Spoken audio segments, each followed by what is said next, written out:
We have come here because of problems that have been affecting our people who live along the new boundaries of the counties. And we are saying that the issue of boundaries should not affect our people from getting the titles. We separate the two issues for the meantime. We have boundaries being handled separately by the national administration. However, because the ownership of the parcel of land is not in dispute, people to be given title deeds where they are on the ground.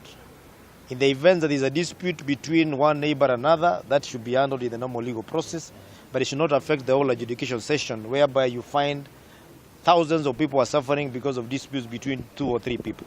Adjudication and issuance of titles in that area has stalled for very many years, in fact for decades, because of clan political differences.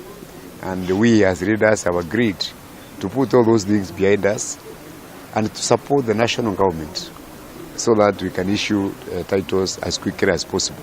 The Ministry of Lands was represented here by the Chief Education Officer, Mr. Mwangi, and they have confirmed that they have enough money to start this exercise immediately.